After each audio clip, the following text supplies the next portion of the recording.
qué estudiante de cada grupo va a hacer la presentación, ¿sí? Y yo les voy a compartir la pantalla para que vean cuáles van a ser las presentaciones que tenemos hoy día, ¿ok? ¿Me escuchan bien? Hola, profe, ¿sí se escucha bien? Ya, ok. Profe, sí se escucha. Bien, entonces yo les voy a mostrar cuáles son las presentaciones, cuáles son los temas que vamos a ver y posterior a eso yo les voy a decir quiénes van a comenzar, quiénes van a partir con la presentación, ¿sí? Vamos a ir en orden, no en orden de los grupos que les di, sino que vamos a ir en otro tipo de orden, ¿ok? Por eso lo vamos a mostrar ahora.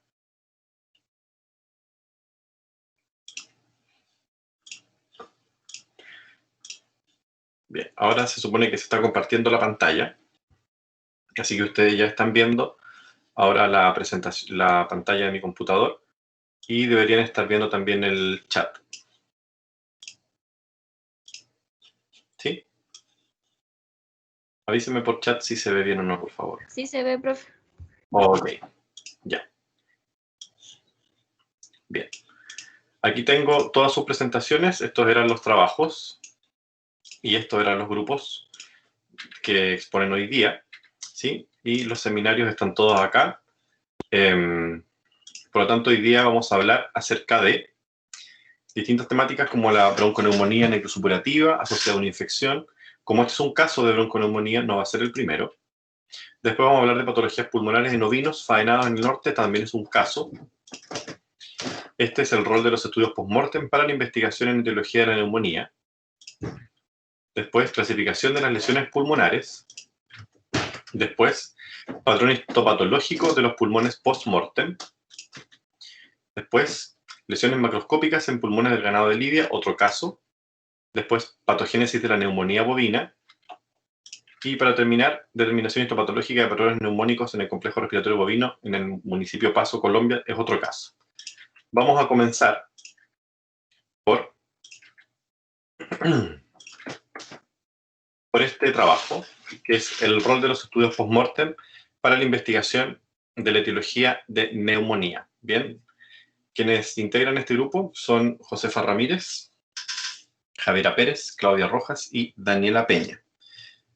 Entonces, de aquí quiero que me comenten, por favor, ¿quién va a ser el relator de esta presentación?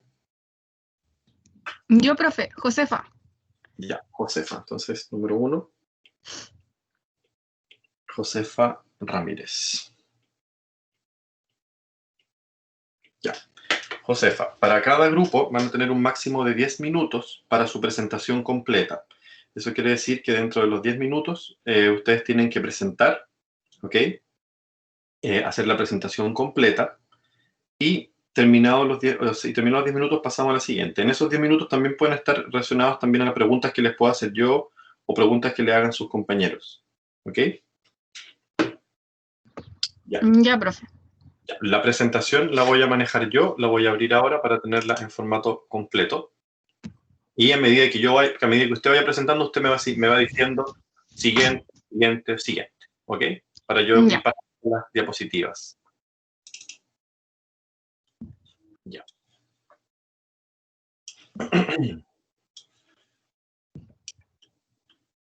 Ok. Voy a poner el chat un poquito más acá. Para que sea más grande esto. Y dejo el chat habilitado al lado por si quieren hacer preguntas por escrito. También las pueden ir viendo. ¿Ok? Ya. ¿Josefa, ves bien la presentación en mi computador? Sí, se ve bien. Ya, perfecto. Cuando quieras puedes comenzar, Josefa. Ya. Bueno, buenas tardes, profesor y compañeros presentes. A mi grupo le tocó el rol de estudios post-mortem para la investigación de la etiología de neumonía. Los integrantes son Javiera Pérez, Claudia Rojas, Daniela Peña y yo, Josefa Ramírez, quien les habla. Siguiente.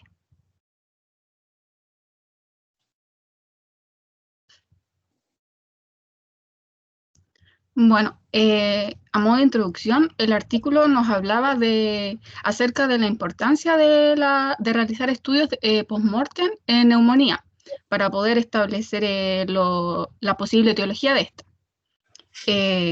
en donde el muestreo de tejido permite la evaluación de los patrones de enfermedad, técnicas auxiliares de diagnóstico inmunohistoquímico o molecular y reconocimiento de condiciones no infecciosas que pueden simular una neumonía aguda. Así como también este artículo nos hablaba del estudio PERCH, el cual propone un estudio percutáneo donde da un enfoque de biopsia con aguja para obtener muestras post-mortem, en lugar de la autopsia abierta. La ventaja de esto es una mayor aceptabilidad para los familiares, pero se corre el riesgo de un mayor error de muestreo. Cabe mencionar también que la identificación de patógenos que causan la neumonía está limitada principalmente por dos factores, que es la dificultad para obtener muestras de tejido ante-mortem de la infección del pulmón y la gran cantidad de organismos que habitan en la parte superior del tracto respiratorio, lo que reduce la especificidad de las pruebas, que pueden ser de PCR u otras. Siguiente. Los objetivos del estudio de la autopsia en neumonía, tenemos el establecimiento de un diagnóstico, en donde la necropsia o autopsia en el caso de las personas se utiliza como método de diagnóstico, el cual mediante cultivo de histología nos permite confirmar el diagnóstico. Cuando este se utiliza cuando no existe un diagnóstico ante-mortem, cuando las muertes son rápidas y repentinas, y para obtener un diagnóstico definitivo del patógeno causal. Siguiente. No, espera un poquito. La validación. La validación del diagnóstico ante-mortem. Los datos de autopsia pueden ayudar a validar estos diagnósticos. Algunas infecciones pulmonares son difíciles de diagnosticar debido a la falta de características clínicas específicas, las que se reconocen en la autopsia en conjunto con otros métodos de diagnóstico, como decía anteriormente, como el PCR. Ahora sí, siguiente. Bueno, en cuanto a lo otro de los objetivos, sirve para formar una fuente biológica para otras investigaciones, ya que las muestras obtenidas en un estudio post-mortem pueden ser un valioso recurso para una mayor investigación tanto del huésped como del patógeno, lo que beneficia al diseño de vacunas, estudios de la transmisión, resistencia antibiótica y factores de virulencia del patógeno. Y tenemos el descubrimiento también, otro de los objetivos de esto, el descubrimiento de los nuevos patógenos, que es otro uso potencial que se le da a las muestras que no cuentan con estudios de histopatología. Y estas muestras pueden describirse minuciosamente, clínica patológicamente. Siguiente. En cuanto a los inconvenientes que puede tener la autopsia, el estudio de autopsia, tenemos que los estudios pueden ser inaceptables en algunas religiones o culturas, y así como también problemas más específicos como la contaminación de tejido. Siguiente.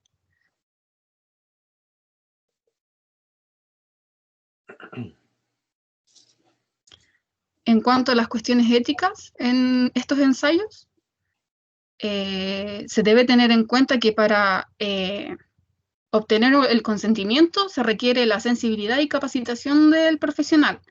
Además, este debe explicar claramente el fundamento del estudio, y los resultados que se obtengan se deben dar a conocer para validar las razones del estudio y demostrar con esta información que se puede cambiar el tratamiento para futuros pacientes con neumonía. Siguiente. Bueno, en cuanto a los métodos que se pueden realizar para el examen, tenemos la aspiración pulmonar post-mortem y la biopsia pulmonar con aguja percutánea. Estos ofrecen una forma más sencilla y menos invasiva de obtener las muestras del pulmón para microbiología e histología. Pero al mismo tiempo existen problemas que se pueden generar en la toma de muestra, como el muestreo de error, la conservación de la muestra y contaminación. Siguiente.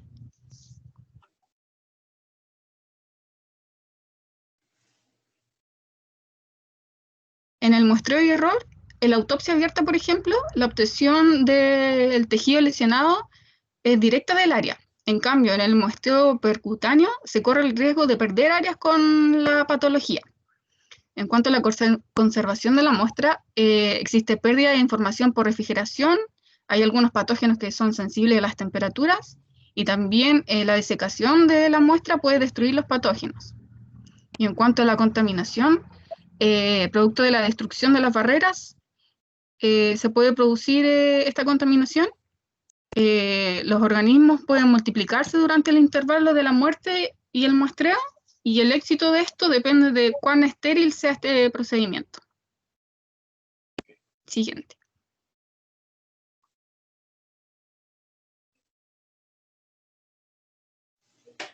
El aspirado es uno de los métodos que ofrece la forma más sencilla de acceder al tejido local enfermo.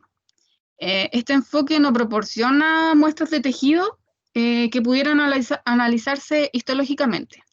Bueno, y ahí en la imagen podemos ver cómo se realiza este procedimiento en el aspirado de pulmón.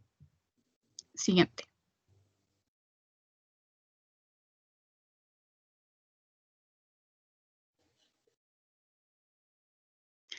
Tenemos la biopsia percutánea con aguja. Esta técnica permite la recolección del tejido para el diagnóstico microbiológico e histopatológico. Este enfoque puede existir un error de muestreo y se estima que la tasa de éxito puede ser tan baja como el 50% de las biopsias totales. Siguiente.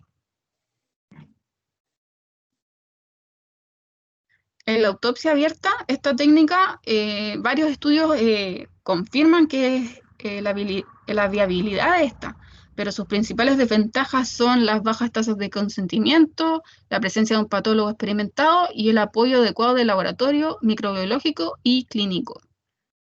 Siguiente. Ya, en cuanto al estudio, al proyecto PERCH, se propone que se incluya el estudio de biopsia percutánea con aguja post-mortem, permitiendo que los centros de estudio con recursos limitados o donde no se permite hacer autopsia no esté limitado para el estudio de las neumonías. Y para compensar las desventajas de la autopsia abierta, se tomarán múltiples biopsias de los dos pulmones. En caso de que exista un diagnóstico ante-mortem, se extrae una muestra de tejido no infectado y de la zona infectada para poder comparar, y si la enfermedad es multifocal, se extraerá muestra de todos los focos para disminuir el error de muestreo. Esto se acompaña con las pruebas histológicas y microbiológicas, y si se desea hacer diagnósticos auxiliares, se pueden congelar las muestras. Siguiente. Bueno, a modo de conclusión, se puede decir que el diagnóstico de la etiología de la neumonía mortal es importante porque se puede identificar nuevos patógenos, se puede orientar las estrategias de tratamiento y de prevención, y es por esto que el estudio post-mortem percutáneo de biopsia, basado en el proyecto PERCH, ha sido diseñado para mejorar el diagnóstico de etiología en las neumonías y proporciona evidencias para influir en los programas de tratamiento y prevención en el futuro, ya que ofrece la posibilidad de establecer un diagnóstico del examen post-mortem y si se desconoce, o confirmar el diagnóstico ante-mortem que es incierto.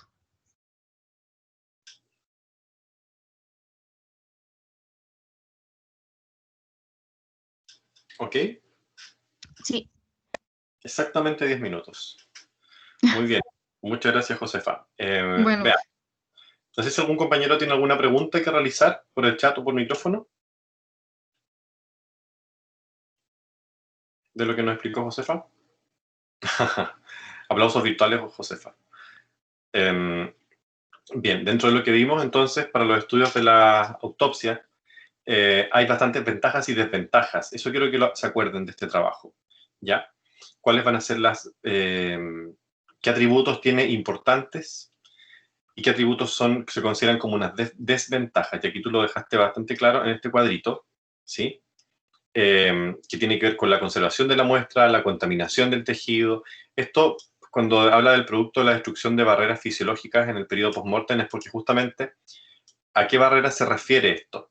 Se refiere a la barrera, por ejemplo, hematorrespiratoria, como específicamente a los tabiques alveolares, ¿ya? Entonces, cuando el organismo se empieza a descomponer, muchas de estas barreras, como la hematorrespiratoria, hematurinaria o hematoencefálica, son las primeras que se destruyen o se degradan porque son capilares muy finos. Entonces, producto de eso, pueden aparecer hallazgos a la necropsia que no son producto de una patología. Entonces podemos tener, por ejemplo, áreas de hemorragia, áreas de algún exudado, o, perdón, algún tipo de trasudado, que no tiene que ver con la patología propiamente tal. Por eso, ¿qué rescatarías tú de este trabajo si tuvieras que comentar, por ejemplo, a modo de resumen, en pocas palabras, qué era lo importante de destacar en este trabajo, Josefa? O cualquier integrante del grupo. ¿De qué les sirvió conocer este artículo?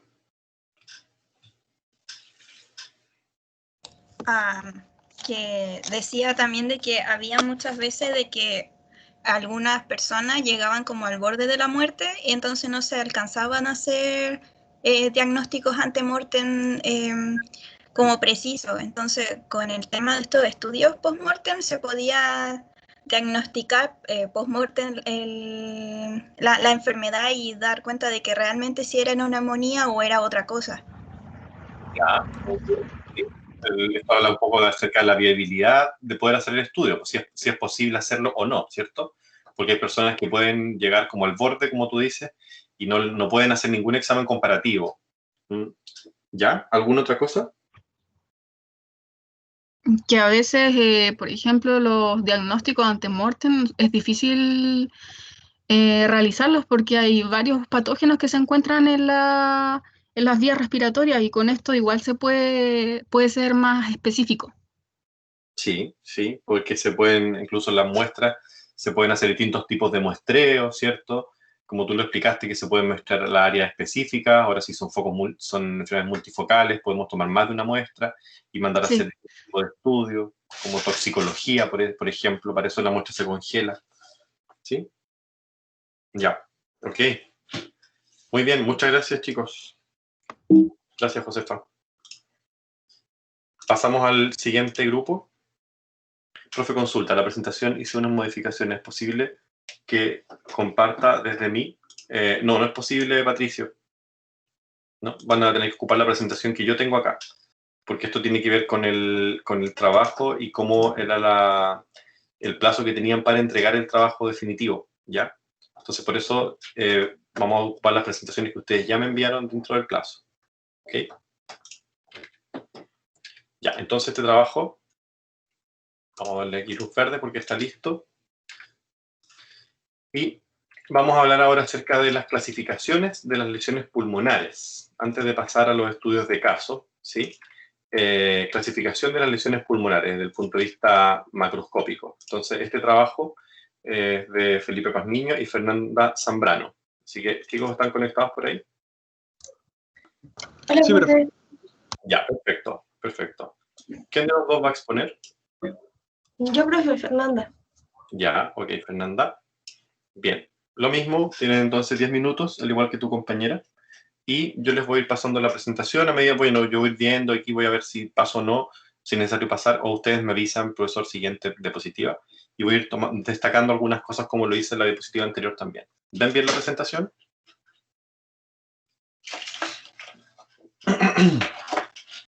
Sí, profe, se ve bien. Ya, si no se ve bien, cualquier cosa me avisan, ¿ok? Bien, pueden comenzar. Buenas tardes, profesor y compañera. Hoy día vamos a hablar sobre la clasificación de las lesiones pulmonares. Siguiente.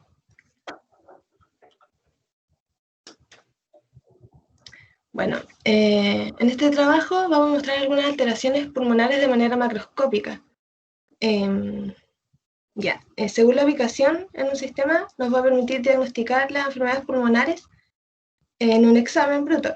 Ya, en la mayoría de los casos también nos puede indicar la etiología probable o las alteraciones básicas que se producen en el pulmón. Bueno, los bocetos que se van a mostrar aquí en este trabajo nos van a mostrar cómo influye la gravedad, por ejemplo, en animales que son reclinados y permanecen en un lado por durante un largo periodo de tiempo, la sangre se va a acumular en el pulmón. Ya. También es importante diferenciar la congestión post-mortem de la congestión hipostática. Ya, en la congestión post-mortem ocurre cuando la sangre baja por influencia de la gravedad y se va a acumular en el pulmón ventral, en el animal muerto. Además, también esta congestión, a diferencia de la otra, va a tener una ausencia de espuma en la tráquea y en los bronquios. Bueno, y en la congestión hipostática, aquí el aire va a pasar por las vías pulmonares y va a haber espuma, ya que se va a mezclar con el líquido edematoso. Siguiente. Chicos, consulta, antes de continuar, para asegurarme. Se supone que está quedando todo grabado, ¿cierto? Entonces se está viendo mi presentación, está quedando todo para finalizar, esto va a quedar como respaldo. Me imagino que sí, ¿cierto? Sí, profe, creo que sí. Porque estoy Sí, compartiendo profe, pantalla. se está grabando. Ya, perfecto. Ok, chicos, gracias. Continúen. Ya, aquí en esta primera imagen se va a observar una lesión por bronconeumonía en la porción anteroventral del pulmón, como se muestra en el dibujo. Ya, esto va a ocurrir cuando el animal se va a poner de pie y vuelve a su posición normal, debido a la fuerza de gravedad que hay en el sistema vascular. Bueno, aquí en esta enfermedad, o sea, se va a asociar con el distemper canino, enfermedades cardíacas crónicas, neumoenteritis viral y enfermedades donde se presente hiperemia pasiva y edema. Y aquí se puede ver una imagen de un PER que tiene esa patología. ¿Puedes repetir los Bien. ejemplos donde se puede encontrar este tipo de alteración? ¿En qué enfermedades? Distemper canino, enfermedades cardíacas crónicas, neumoenteritis viral de terneros y enfermedades donde se presente hiperemia pasiva y edema. Perfecto. Ya, en la siguiente imagen se va a ver este tipo de lesión, lo que le ocurre al pulmón en la enfermedad del cólera porcino. Se puede observar que en la porción enteroventral igualmente hay bronconeumonía y en la porción dorsal se ven unas pequeñas áreas infartadas que van a sobresalir del pulmón. Como se muestra en el dibujo y en la imagen de al lado. Siguiente. Ya. En la imagen C, este tipo de lesión se va a observar en la enfermedad infecciosa denominada pleuroneumonía en cerdos. La infección va a pasar por la tráquea, los bronquios y luego, gracias a la gravedad, se va a sentar en la porción ventral del pulmón, como se muestra en la imagen. Y finalmente la neumonía va a involucrar a todo el lóbulo cardíaco, la porción anteroventral del lóbulo diafragmático y la porción posteroventral del lóbulo apical. Ya, aquí no encontramos una imagen de un pulmón real, pero en el dibujo va a representar una alteración pulmonar como resultado de una embolia de gran tamaño. Y por la fuerza centrípeta va a llevar el émbolo hacia el lóbulo diafragmático desde la arteria pulmonar, como se puede ver más oscuro en la fotografía. Ya, en esta imagen representa la torsión del lóbulo cardíaco derecho del pulmón de un perro. Bueno, esta alteración se suele confundir con una neumonía, porque se pasa de alto la torsión. Y tampoco, profe, pudimos encontrar una imagen clara donde se observe la torsión del... Sí, torsión, es difícil de torsión. Sí. Ya, en la imagen F va a representar las lesiones pulmonares cuando hay presencia de émbolos que están provocados por bacterias o células tumorales. Bueno, y debido al tamaño pequeño de estos, la fuerza centrípeta de la sangre no se va a ejercer y así los émbolos se van a distribuir por todo el pulmón de una manera difusa, como se muestra en la imagen. Ya, en este dibujo Se van a mostrar lesiones de neumonía gangrenosa por inhalación o medicación. Bueno, y el material que se vierte en el pulmón va a entrar en las porciones ventrales del pulmón, alojándose ahí. Por inhalación, ¿sí? Okay. Como neumonía por aspiración. Okay. Ya, y aquí tenemos una neumonía supurativa o gangrenosa provocadas por cuerpos extraños, originados del retículo que van a pasar a través del diafragma y finalmente van a penetrar el pulmón.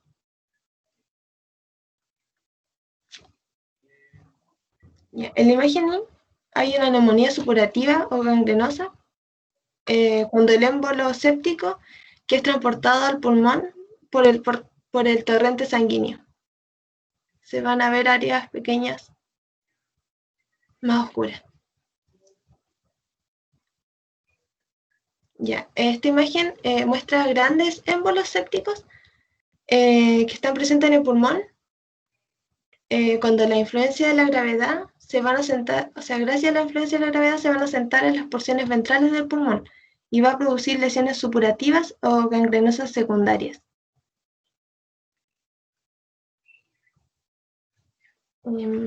Ya, en el dibujo acá muestra una lesión típica de una neumonía provocada por pasteurela o pleuroneumonía en gatos y en caballos. También se asienta en la porción ventral del pulmón, como se ve en la imagen. El pulmón se ve de manera más rojiza.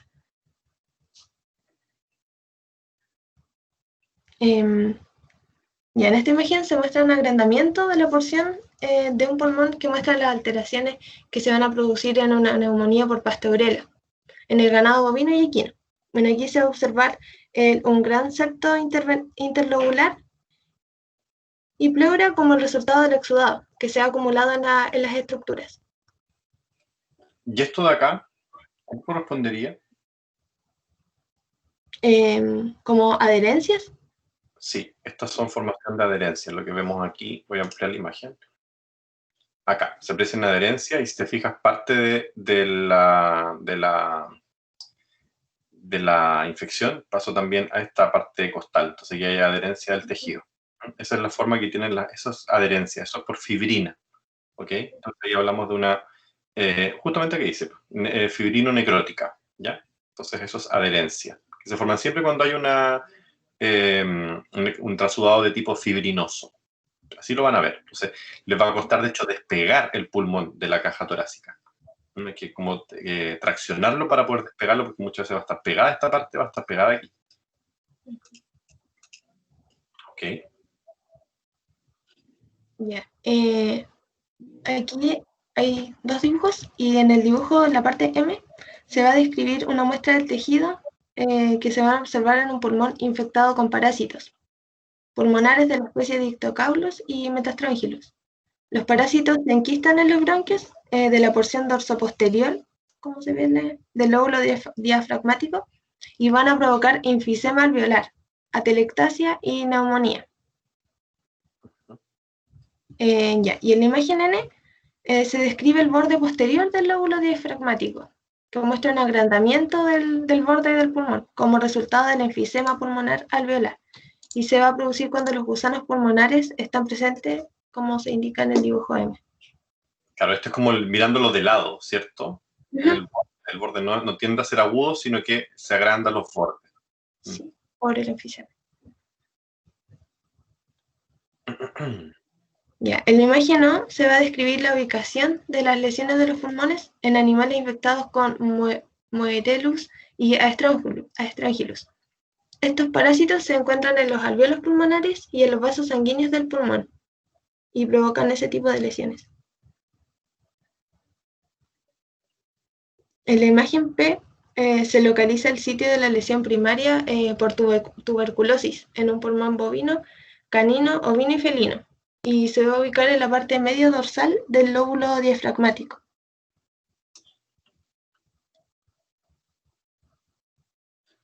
Ya. En esta imagen se describen las alteraciones que produce la adenomatosis pulmonar en bovino. El pulmón se ve más grande de lo normal, con una consistencia carnosa, como se ve en la imagen, y muestra extensas áreas de enfisema alveolar y pulmonar. Ya, en estas imágenes van a describir una atelectasia en la porción ventral del pulmón, cuando se produce hidrotórax, como se muestra aquí, que hay líquido. Se forma una curva en el lóbulo diafragmático cuando se encuentra el líquido considerable en la cavidad pleural. Se va a comprimir en una dirección dorsal el pulmón. En la imagen S se describe una sección transversal del pulmón atelectático, descrito en el dibujo R. Este sería el borde también del pulmón, que está como aplastado. Comparado con el otro que estaba infladito, este está aplastado, por la atelectasia. ¿Ok?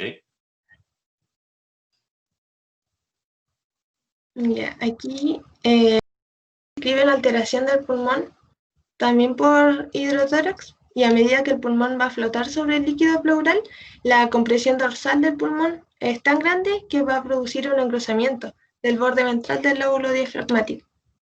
Y cuando la presión del líquido se va a liberar en el examen de necropsia, el pulmón va a volver a su posición normal. Y el sitio de engrosamiento que se indica se va a extender en una dirección anterior dorsal. Okay. Tampoco se encontró una imagen que describiera tan claro ese dibujo. Ok. ¿Dudas? ¿Consultas? Gracias. Gracias, chicos. ¿Me pueden comentar, para que los compañeros sepan, de qué año es este trabajo?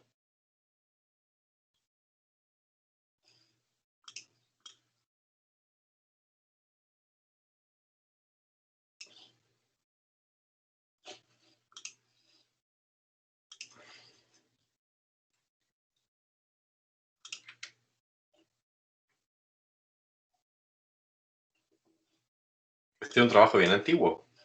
Del año 1959.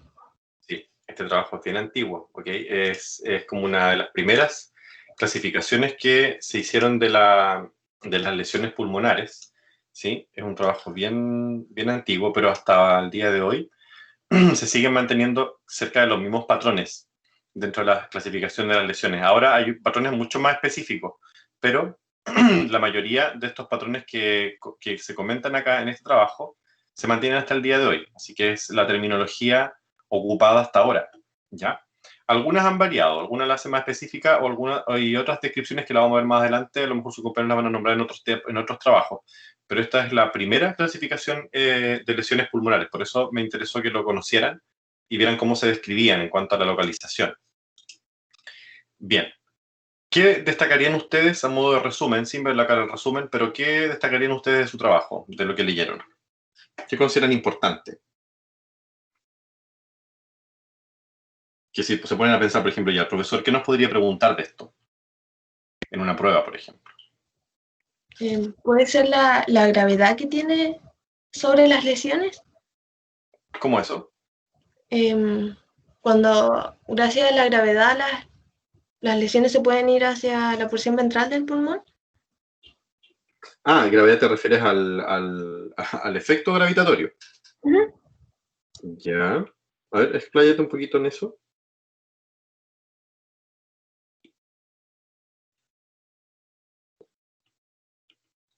Que, por ejemplo, habían algunas enfermedades que por efecto de la gravedad se iba la sangre de manera, o sea, más ventral en el pulmón. Ya. No me convence mucho la respuesta, pero bueno, dejémoslo así. ¿Puedo complementar, profe? Sí, claro. Que es importante igual, por ejemplo, que hay distintas patologías que tienen signos que son parecidos. Entonces, conocer, por ejemplo, los procesos que ocurren, por ejemplo, la atelectasia y esas cosas para poder clasificarlo o sea, como de manera diferencial, para no confundirlos con otras patologías que tienen signos similares. Ya, entonces ustedes consideran que la terminología o los conceptos que vimos anteriormente les sirvieron para ustedes poder diferenciar las lesiones? Sí, pero... Atelectasia, edema, enfisema. Sí. Ya, perfecto. Gracias, chicos. Siguiente trabajo Entonces, el trabajo de ustedes será, creo que era sí. El siguiente trabajo va a ser el artículo 5, de Felipe Barrientos, Sebastián Muñoz, Ailín Peña y Lillo y Carla Vidal, que habla acerca del patrón histopatológico de los pulmones en post-mortem. Bien. Chicos, ¿están preparados? Sí, profe, aquí estoy. Felipe. Felipe Barrientos. Sí, profe. Ya. Felipe, igual que tus compañeros, 10 minutos en promedio y me avisas cuando pase la diapositiva. ¿Ya? Comienza. Bueno, buenas tardes, profesor y compañero. Con mi grupo nos tocó hacer el artículo titulado Patrón histológico de los pulmones de post-mortem con mis compañeros Sebastián Muñoz, Ailín Peñalillo, Carla Vidal y quien le habla, Felipe Barrientos. Histopatológico. Sí, histopatología. Ok. Bueno, en el artículo hace una breve introducción a los objetivos y el resumen sobre lo que es una autopsia principalmente, que simplemente que ayuda a identificar procesos infecciosos que ponen en riesgo la salud de otros individuos, con cuyos objetivos también son establecer causas de muerte y algunas características relevantes del momento de la muerte. La investigación se hizo principalmente en el sistema respiratorio, la cual explicaba también sus divisiones en cuanto a vías aéreas bajas y altas, como son la tráquea, boca, bronquiolos y la unidad funcional del sistema respiratorio, los alvéolos pulmonares. También hablaba de por qué se examinan los pulmones en la autopsia, y los puntos principales fueron determinar las enfermedades y lesiones pulmonares, establecer la afectación pulmonar ante mortem y aclarar los puntos que si estos puntos están involucrados en los eventos terminales de la muerte del individuo. Siguiente.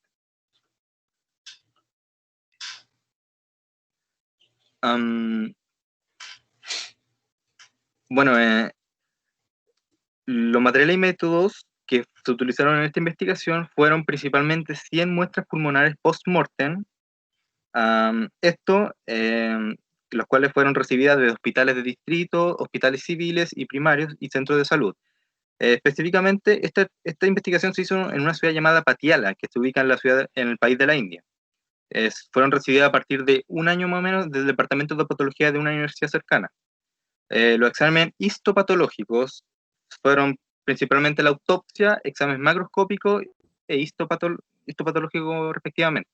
En el examen histopatológico por autopsia fueron realizados en 5 puntos principalmente: casos médicos legales, muertes bajo custodia, accidentes de carretera, envenenamiento, ahogamiento, tipos de muerte causales. Estos fueron... Felipe, para contextualizarlo, fue en humanos, ¿verdad? Sí, fue en humanos, exacto. Perfecto, gracias. Sí, gracias por favor. Los criterios que acabo de mencionar fueron se clasificaron en 2 tipos: inclusión para autopsias e exclusión para autopsias. La inclusión para autopsias, como bien dice, se seleccionaron individuos independientes de la causa de muerte para hacer el estudio.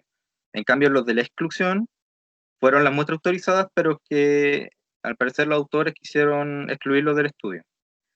En cuanto a los exámenes macroscópicos, involucraron principalmente los aspectos en cuanto a las muestras, como parte de la muestra, peso, consistencia, las medidas que ésta tenía, superficie de corte y hallazgos patológicos que se representaron. Y en cuanto a los exámenes histopatológicos, fueron principalmente examinar las áreas representativas de la muestra junto con técnicas histológicas como la tinción.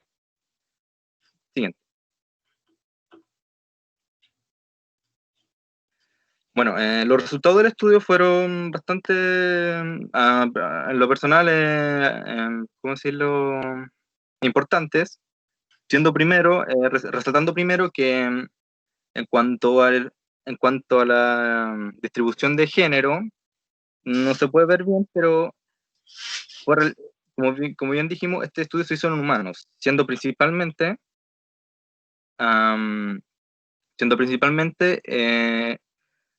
hombres. En un 75% las muestras estudiadas, y en cuanto a mujeres, el siguiente 25%, siendo una relación de 3:1.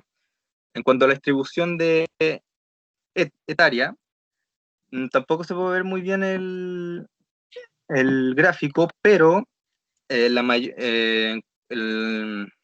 mayores porcentajes de edad fueron entre los 20 y a 30 años, siendo una desviación estándar entre 14 años aproximadamente de distintas edades. También había edades de 51 a 40 años, 41 a 50 años, 51 a 60, y lo máximo hasta hacer los 70 años.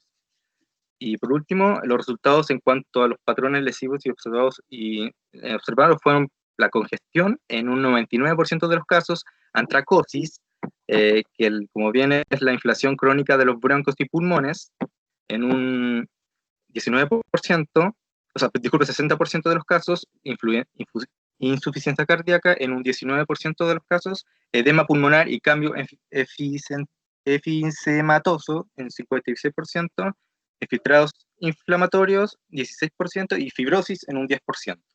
Ya, ¿la antracosis me puedes repetir, por favor? ¿A qué se refiere la antracosis? Una inflación crónica de los bronquios y pulmones. Ya, no, en estricto rigor la antracosis es como un depósito de material particulado de tipo carbón. Esa es antracosis pulmonar. ¿Ya? De profesor. Siguiente. Ok. Bueno, también en el estudio también se hizo resultados histopatológicos de forma descriptiva y macroscópica. Resumieron en cinco patologías principalmente. Primero fue la congestión venosa crónica, cuyas características son las paredes alveolares engrosadas, macrófagos cargados con hemosiderina, paredes de vaso engrosadas y ventrículo hipertrofiado. Perdón, Felipe, esto es súper importante porque ¿qué podemos encontrar nosotros en la histopatología en los distintos casos de congestión, neumonía, patología granulomatosa, depósitos metastásicos y hemorragia? ¿Ya? Esto es bien importante. Ya, continúe. La siguiente principal es la neumonía, que sus hallazgos son vasos de ingurgitación líquido intraalveolar con neutrófilos, fibrina en espacios alveolares y presencia de bacterias y células rojas. También está la patología granulomatosa crónica, que son granulomas bien formados, células epiteliales, células gigantes rodeadas con collar de linfocitos y fibrosis. También están los depósitos metastásicos, que se encuentra pulmón con firmeza blanca, cremosa en nódulos duros, láminas de células epiteliales malignas, el infiltrado inflamatorio crónico, con áreas de fibrosis también, núcleos vesiculares e hipercromáticos con irregularidad. Y por último tenemos la hemorragia pleural, que son hemorragias en la superficie pleural del pulmón y cambios en este. Siguiente.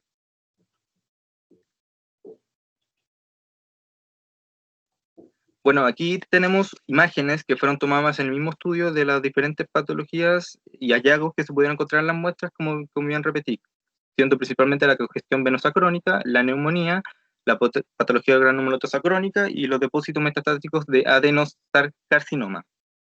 Ya, para explicar un poquito estas imágenes que no son muy buenas de histopatología, que las tenía en el estudio, ¿cierto? Aquí principalmente lo que se ven son la ingurgitación de los vasos, que son la dilatación de los vasos de los tabiques alveolares con gran cantidad de glóbulos rojos en su interior. Eso es lo principal de esta imagen, ya que no es muy buena. Esta es el infiltrado, es el exudado inflamatorio, ¿sí? Como de distintos tipos, polimorfonucleares, por ejemplo, en el lumen de un espacio alveolar.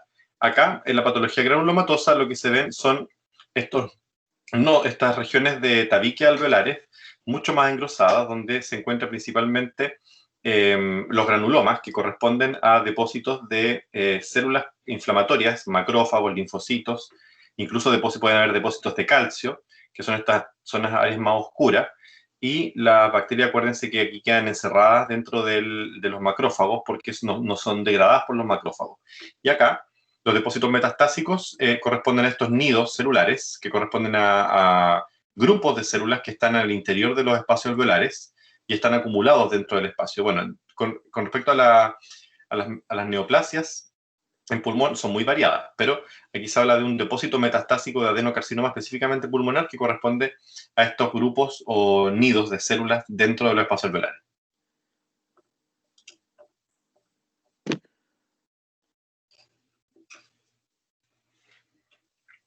Bueno, en cuanto a la discusión del artículo, al parecer fue una comparación realizada con dos tipos de estudios diferentes de años diferentes, que mencionaré solamente los años porque no sé pronunciar bien la forma que está escrita textualmente en el artículo, que son de 2013 y 2015.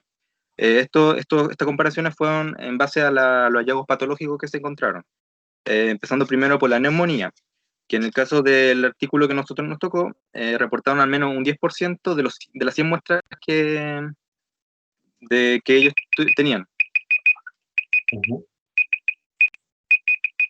¿10 minutos? No. Ah, ya. Disculpa.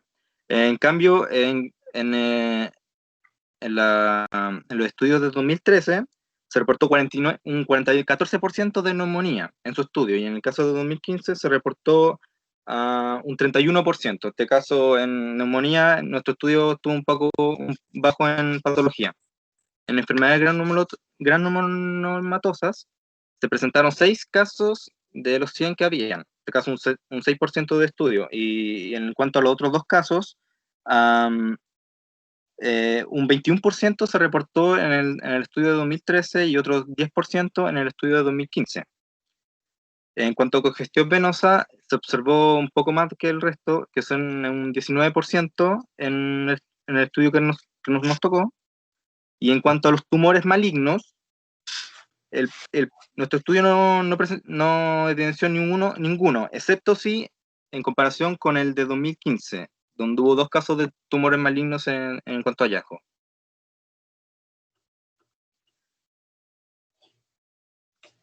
En conclusión, que al momento de realizar autopsia se debe tener en enfoque en base a la enfermedad previa, descrita y establecida en cuanto a nuevas formas emergentes, considerando también los resultados del estudio que se evidencian. Y estas evidencias son las lesiones pulmonares, post-mortem principalmente, que el profesional al momento de hacerlo debe generar estrategias para prevenir y reducir las prevalencias de neumonía y principalmente tuberculosis, que fue mencionado en nuestro artículo. Y esto junto con el avance de las nuevas tecnologías y herramientas de apoyo. Ok, que habla que las nuevas tecnologías y las herramientas de apoyo son importantes para identificar la causa de la muerte, ¿cierto? Sí, profesor. Sí, ya. Gracias, chicos. Lo mismo pregunta del resto. ¿Qué consideran que les queda a ustedes al terminar de leer este artículo? ¿Qué rescatan del artículo? ¿Qué para ustedes fue importante el artículo? Profe, ¿Sí? ¿puedo hablar? Por supuesto, cualquiera puede hablar.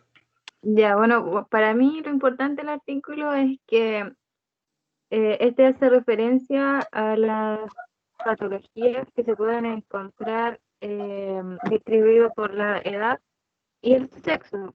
Entonces me llama la atención de que el porcentaje de hombres siempre más afectado, y se debe también al tema de que es como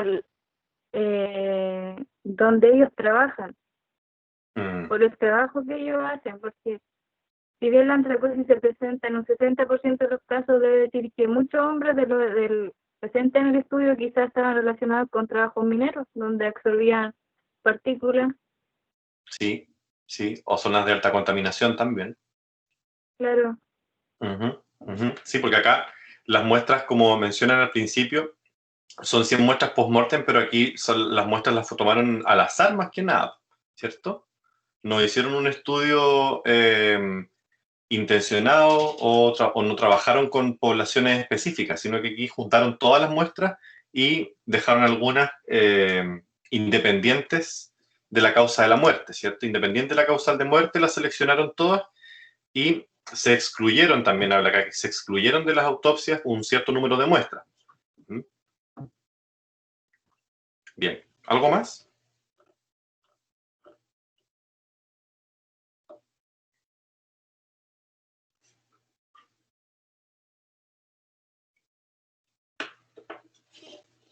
Ok. Gracias, chicos. Entonces ya vimos cuáles son las características macroscópicas, microscópicas, ahora las mencionaron, ¿verdad? En los casos de toma de muestra.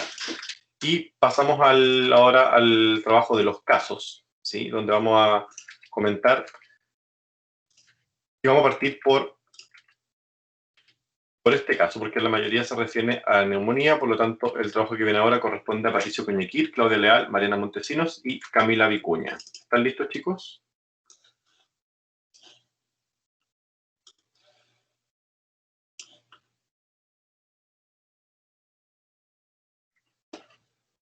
¿Comenzamos ya o no, profe?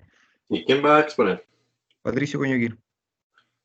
Patricio, puedes comenzar. Bueno, buenas tardes, profesor. Buenas tardes, compañero. Hoy le vamos a presentar sobre la patogénesis de la neumonía bovina. Los integrantes son Claudia Leal, Mariana Montesino y Camila Vicuña, que les habla Patricio Coñequir. Bueno, acá tenemos un pequeño resumen sobre la patogénesis de la neumonía bovina, lo que se puede producir por estrés, eso en cuanto al destete, el transporte, mezcla también con otros animales, y también incluir el tema de que, como la neumonía por aspiración y otros agentes patógenos que afectan también a la mortalidad y pérdida económica importante dentro de los planteles. Y en cuanto a los tipos de neumonía, están descritas las neumonías supurativas, casionecrótica, fibrinosa, tuberculosa, embólica y por aspiración, como les hablaba. Y están los agentes infecciosos que muchas veces causan este tipo de patología y también asociadas a otro tipo de agentes patógenos. Y acá el otro costado tenemos neumonía verminosa, intersticial y broncointersticial. Y ahí están los agentes causales también de cada una de estas patologías. Siguiente.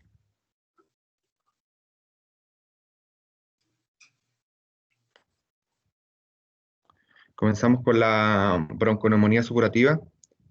Esta es asociada con frecuencia a la bacteria Multocida, aunque hay otras bacterias que pueden producir la lesión. Esta bronconeumonía empieza por la colonización de las bacterias en los bronquios, lo cual inicia una bronquitis supurativa, lo cual se irá difuminando progresivamente por las vías respiratorias, generando lesiones en los bronquios dentro de cada lóbulo pulmonar. También en las primeras etapas hay granularidad pleural, matidez y fina hebra de fibrosa. Y es probable que existan adherencias fibrosas entre la pleura parietal y la visceral. El líquido amarillo rico en fibrina y líquido amarillo rico en fibrina dentro de la cavidad pleural es muy variable en la cantidad dentro de esta adherencia. Ya, ojo, fibrinosa, no fibrosa, no confundan. Fibrinosa, disculpe. Ya. Acuérdense una cosa, lo que estamos viendo es acerca de la patogenia, ¿ok? Para que no confundan los términos con la etiogenia. Cuando mencionan acá sus compañeros los organismos causales, ¿sí? Eso es hablar de la etiogenia, la etiología o el agente causal de este tipo de alteración, ¿sí? Que, por ejemplo, ya partimos hablando por bronconeumonía supurativa. Y la patogénesis es lo que usted acaba de decir. Por ejemplo, cuando usted dice esto, esta bronconeumonía empieza con esto. En la etapa y lo que va afectando. Claro, esto es contar la historia de cómo comienza una bronconeumonía supurativa. Entonces, para que no lo olviden, de estos parrafitos de acá son clave para poder, es un buen ejemplo de una patogénesis. Cuando uno le pregunta al estudiante, dígame cuál es la diferencia entre patogenia y etiogenia. Esto es la patogenia, ¿ya? Cuando usted cuenta la historia de cómo ocurrió, cómo comenzó la lesión, qué es lo que ocurre después, esto es patogenia. ¿Les queda claro? Ya. ¿Sí o no? Sí. Ok.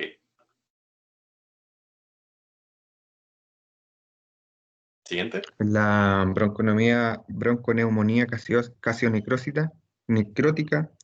Esta es característica por Mycoplasma bovis.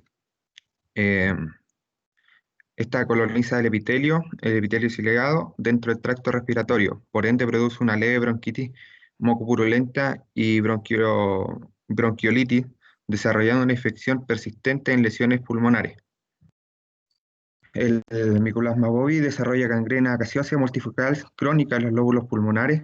En lesiones más graves, los focos necróticos se fusionan y pueden afectar a todo el lóbulo, y el exudado bronquial expresado puede ser tomoco purulento. Muco purulento. Puede ser, claro, muco purulento. Sí, muco purulento. Ojo, bovis. ¿Ya? Y gangrena. Ujú.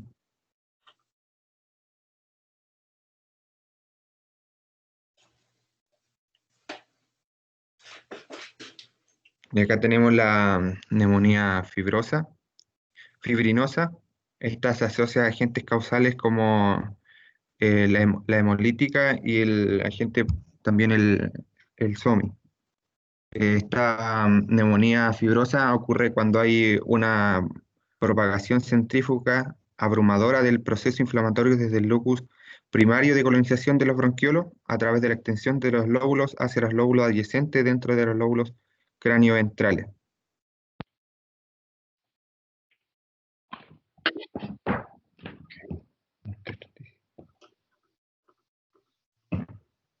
Siguiente, profe.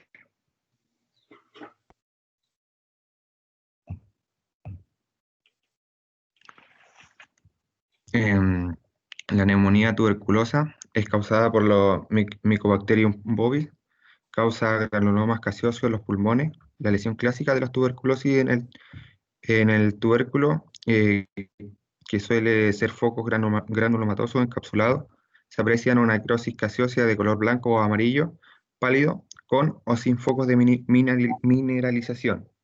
Puede desarrollarse liquefacción en algunas lesiones más antiguas. Las lesiones pulmonares están presentes en aproximadamente el 10 a 20% de los casos de tuberculosis. Es común que estos se presenten en racimo o solo en el lóbulo pulmonar.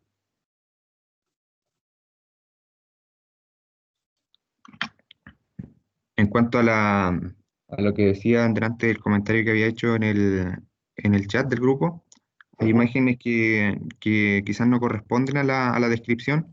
Por eso le decía, profe, que si podía presentar desde mi computador, porque había hecho modificaciones de imágenes, que eran más explicativas.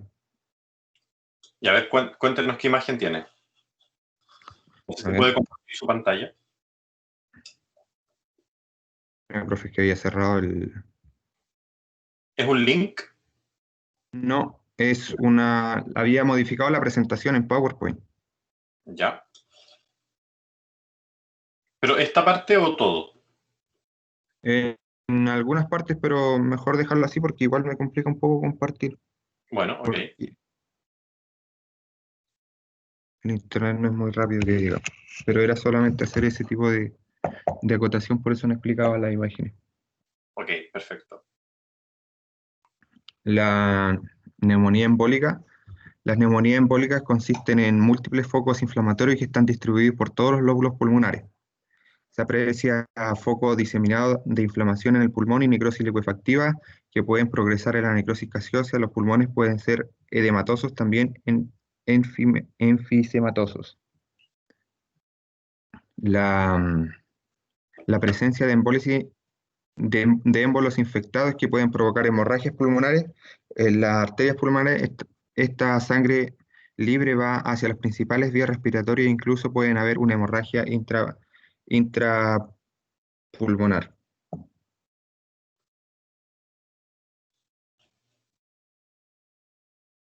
La intersticial es una enfermedad característica por daño neumótico e epitelial bronquial, dado resultado de necrosis bronquial. A menudo esta se complica por infección bacteriana secundaria, por lo que oscurece y eclipsa la lesión viral. Acá existen los tres tipos de infecciones, y lo que describía también en una imagen era que los focos hemorrágicos, se encuentran focos hemorrágicos bajo la pleura, que profundizan en el parénquima pulmonar y se pueden encontrar multifocal con patrones lobulares.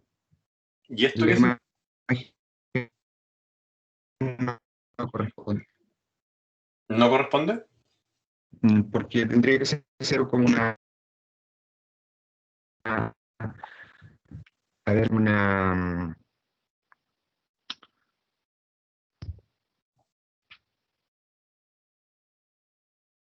porque él muestra las marcas de las costillas en la inflamación del pulmón. Ya.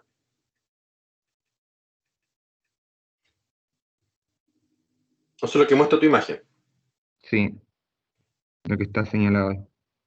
Ya, ok.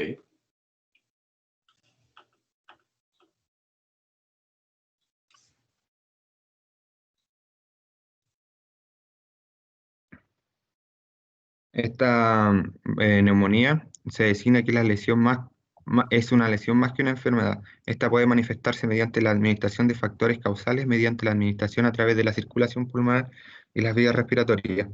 El daño primario ocurre en la estructura de los tabiques alveolares y en las células bronquiales de Clara.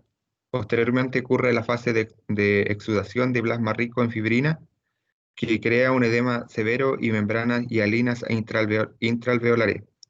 Hay muchas causas establecidas de neumonía intersticial que incluyen a varios compuestos químicos como el 3-metilindol, virus como el BRSV, larvas de parásitos migratorios, mecanismo inmune, gases tóxicos y así como también se describe en muchos casos. Sin embargo, se desconoce el factor causal de la neumonía intersticial. Se presenta en varios patrones de infección pulmonar, afectación pulmonar.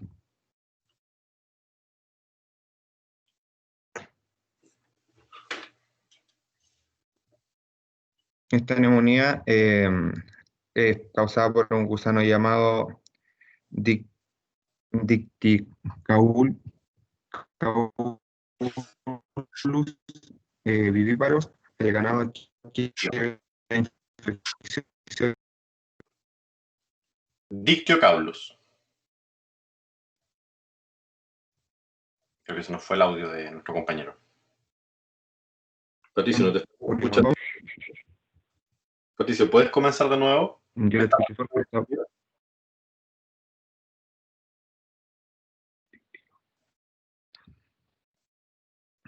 Es causada por el gusano llamado Dictycaulus vivíparos.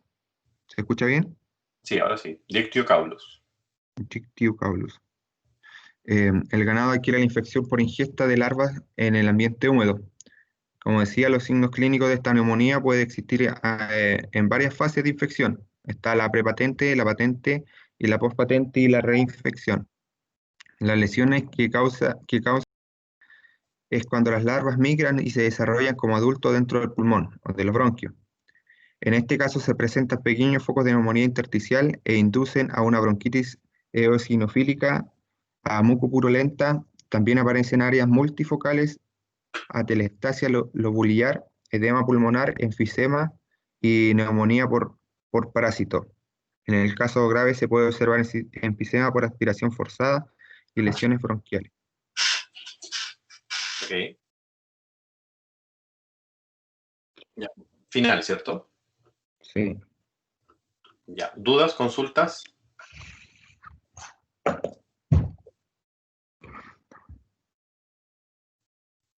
Lo que se presentó en realidad es como una patogenia, a modo muy general, de las neumonías bovinas más importantes, ¿ya? De las neumonías supurativas, la gaseosa, fibrinosa, tuberculosa, embólica e intersticial. ¿Ya? Son las más importantes. Hicieron un buen resumen del artículo.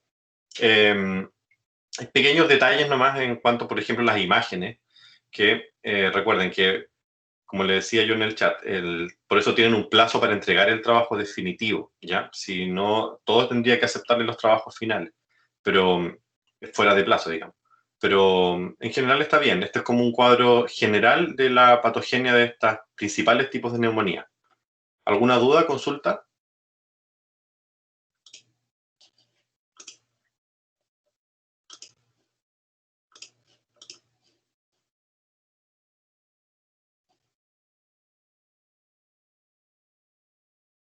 chicos? ¿No?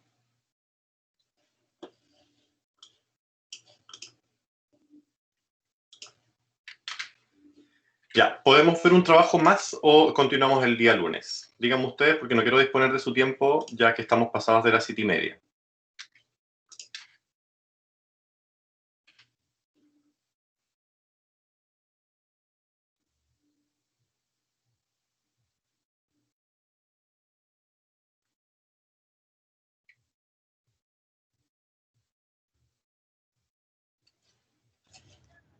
Profe, ¿cuántos trabajos quedan?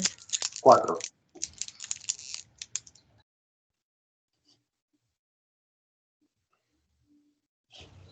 El lunes, profe, mejor. Quedan 4 trabajos. Sí, porque si no vamos a estar hasta muy tarde. En realidad nos extendimos bastante con los trabajos. ¿Los podemos ver el lunes o podemos continuar el próximo jueves en la hora de taller? ¿Ya? Para avanzar en la materia. En general, las personas que ya presentaron, los grupos que ya presentaron, quiero que me cuenten, ahora para terminar la presentación de hoy día, quiero que me digan qué les pareció trabajar de esta forma y qué les pareció trabajar con compañeros de grupo y cómo lo hicieron. Alguien que me comente, por favor.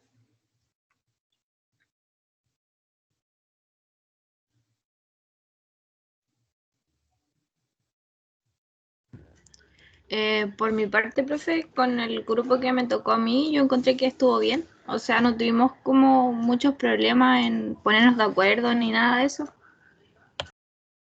Ya, ok. ¿Los demás? ¿Se distribuyeron los temas?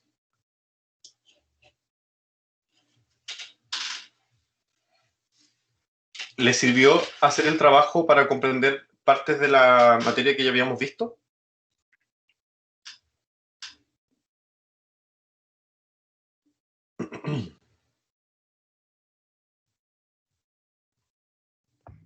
Por mi parte sí, profe, porque igual, o sea, en cuanto al, no sé, por las imágenes que estaban representadas del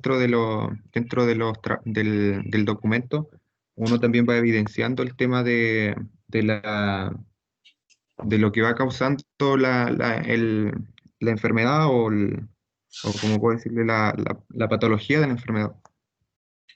Ya, y pudieron, ¿cómo se dice?, aterrizar algunos conceptos teóricos de los que hemos visto en los trabajos que ustedes pudieron leer. Como que los pusieron como en práctica, decir, en realidad ahora lo entendí o no lo entendí, o se confundieron más. Creo que sean súper honestos con esto. Si les quedó claro o se confundieron mucho más al ver un trabajo. Por mi parte, profe, sí entendí varios conceptos que estaban relacionados en cuanto a las patologías, porque igual, por lo menos yo soy muy de ver imágenes y relacionando, pero en los conceptos me cuesta un poco, y con el trabajo quizás me costó leerlo un poco, pero porque estaba en inglés, y al traducirlo cambiaba mucho el sentido de las oraciones o del cuanto a los párrafos. Entonces, igual fue un poco difícil, pero sí relacioné bastante los conceptos con lo que se estaba describiendo. Ya, súper. Aileen dice que sirvió el profe, pero la verdad es que encontré que el paper que nos tocó comparaba mucho entre estudios y se perdía el enfoque principal de las enfermedades. Claro, habían trabajos que eran muy prácticos, que eran muy visuales, como mencionó recién el compañero, donde se podía poner en práctica, pero hay otros trabajos que no, pero hay trabajos que son un poco más estadísticos, entonces uno se pierde un poco ahí en la información, porque uno espera encontrar algo que a uno le llame la atención desde el punto de vista patológico, pero al ser un estudio más comparativo, como que uno no tiene mucho donde sacar imágenes también, entonces uno como que se tiende a perder en eso. Bueno, pero Aileen, no todos los trabajos van a ser así. Ya, este es el primer trabajo que hacemos, en general, yo les cuento, en general para todos los grupos, me pareció un buen trabajo, un buen ejercicio que hicieron todos los grupos. Algunos más lentos que otros, algunos entregaron información más tardía que otros, pero al final son detalles que para esta primera vez que hacemos un trabajo así y lo presentamos también así, está bien. Ya no se cumple el objetivo, que ustedes hagan el trabajo, tomen su tiempo y puedan invertir su tiempo en hacer un trabajo de este tipo. El otro objetivo que cumple esto es que ustedes puedan participar también de manera más activa en las clases y que puedan poner en práctica, como yo les comentaba a su compañero recientemente, algunos conceptos que hemos visto. vienen más trabajos con temas como estos, más prácticos. Vamos a siempre aterrizarlo a la parte de necropsia, en distintos órganos. El siguiente lo vamos a trabajar en digestivo, el que viene vamos a trabajarlo en enfermedades de piel, ¿ya? Así que de ahí vamos a ir sacando notitas que se van a complementar después. Vamos a hacer un pool de notas pequeñas, que van a ser las notas de controles, ¿sí?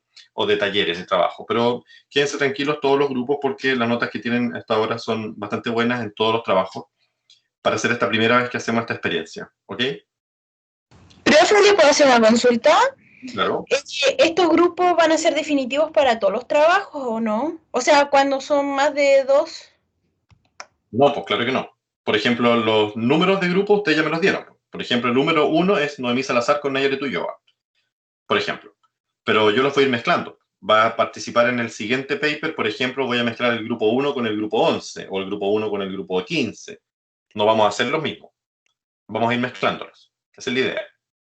Ah, ya, perfecto. ¿Ya? Muchas gracias. Y la idea es que yo estoy anotando acá quienes exponen, porque la idea es que todos expongan finalmente. ¿Ya? Entonces, para la siguiente presentación no van a ser las mismas personas las que van a exponer. Ya, chicos. Dejamos hasta acá entonces la presentación y nos vemos la próxima semana. Cuéntenme. Yo no diserté, pero igual me gustaría hacer una acotación con respecto a lo que preguntó. Sí, cuéntame. Con respecto al tema de cómo nos organizamos como grupo. Ya. Bueno, a nosotros en verdad como grupo hicimos nuestro trabajo, lo entregamos en la fecha correspondiente, pero igual como que nos costó un poco organizarnos con los tiempos, porque bueno, en mi grupo somos 2 mamás, hay 2 personas que tienen problemas con el internet, y por eso justamente igual le habíamos enviado el trabajo nuevamente, porque dividimos el grupo, o sea, dividimos la disertación en varias partes, y después, viendo bien el trabajo, nos dimos cuenta que habían cosas que repetimos, entonces solamente habíamos como eliminado información ya repetida. ¿Te refieres a este trabajo, cierto? Sí, ese mismo, porque por falta de tiempo, la verdad, como lo dividimos, después nos dimos cuenta que habían cosas que habíamos repetido entre una página y la otra. Ya, Sí, ok. ese fue el último que le envió Nayare Ulloa, que eliminamos lo repetido. Perfecto, este es el que estamos considerando para la presentación. ¿Ya? Gracias. Bueno. Sí, bueno, la idea, yo entiendo que puede ser complejo, sobre todo en estos tiempos, es complejo que nos podamos organizar, porque todos tenemos distintas, o sea, todos ustedes tienen distintas cosas, ¿verdad? Y otros ramos. El tema de la conectividad igual influye en que puedan trabajar bien, en que puedan desarrollar bien un trabajo. Pero es interesante hacer el ejercicio, es interesante que se pueda hacer un trabajo así, ¿ya? Ustedes ya son chicos de tercer año, entonces tienen ya más práctica en este tema de juntarse con grupos, organizar grupos, entregar un informe. Así que vamos a seguir con esto. Ya espero que cualquier problema que ustedes tengan en organización o cosas me lo comenten. Ya, si tienen dudas y todo, voy a ampliar quizás más los plazos para que no se vean tan presionados en entrar a un trabajo y después darse cuenta que chuta, nos faltó esto, vamos a tener que corregirlo. Bien. Pero la idea es que también aprovechen el tiempo, porque yo les di horas de específicas de asigné de las clases para que ustedes pudieran terminar esto también.